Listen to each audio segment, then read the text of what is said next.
So I've got to tune it before this dress rehearsal today. And what that involves is tuning 3 sets of strings. Now, if you'll take a look inside the instrument, you'll see the way the strings are stretched across from these pins to the end of the instrument. And what I'm doing with my little tuning pin here, is affecting the length of the string. Now I'm going to show you how the sound is operated.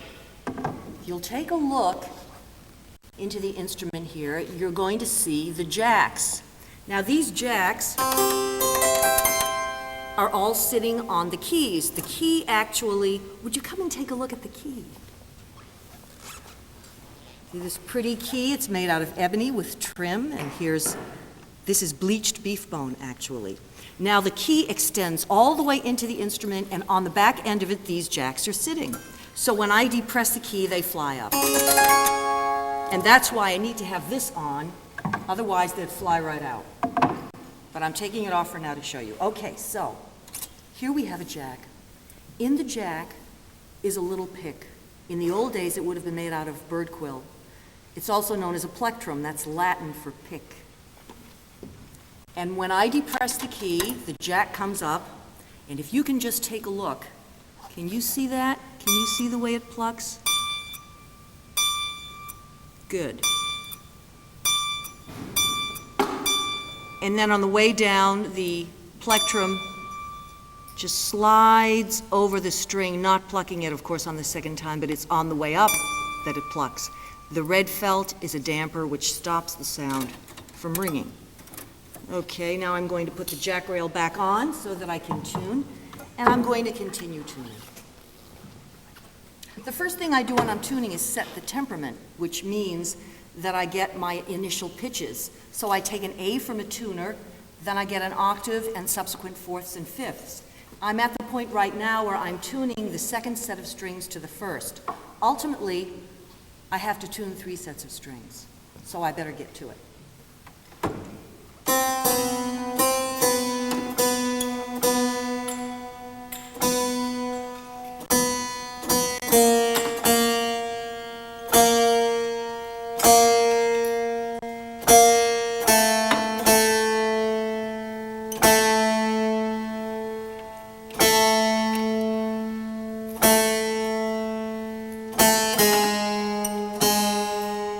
It's a humid day today, so it may have trouble staying in tune.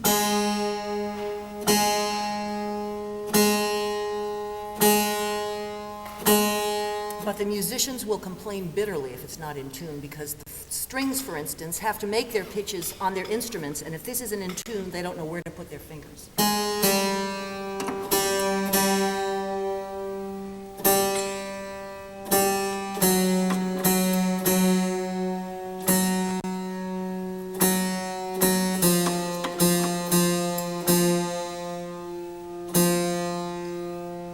This harpsichord was built by William Dowd in 1968. He was a very famous harpsichord maker in Boston. And when I first started getting interested in harpsichords, they had one of his instruments at my college, which was Brandeis University. So I ultimately ordered one of his. And this was delivered in 1968. It was the same year that Martin Luther King and Bobby Kennedy met their ends. I remember them well.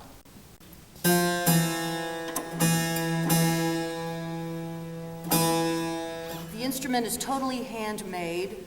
It's patterned after a 1720 French harpsichord made by the Blanchet family, which were centered in Paris.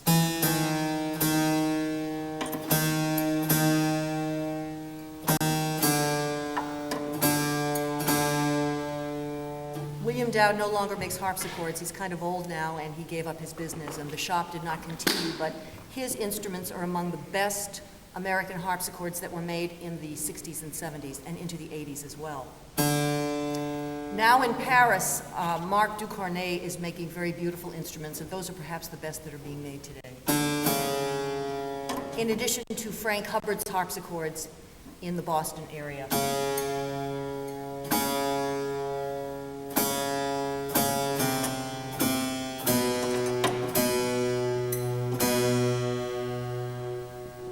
There are many harpsichord makers all over the country. but they're usually working in very small shops, maybe with a companion or one or two helpers. Nothing on the scale that Dowd worked with. He had 7 or 8 people. They were Italian workmen, and they lived in the north of Boston, and the workmanship was incredible. In all the years I've had this instrument, I've had very little trouble, and I've taken it all over the place. In my van.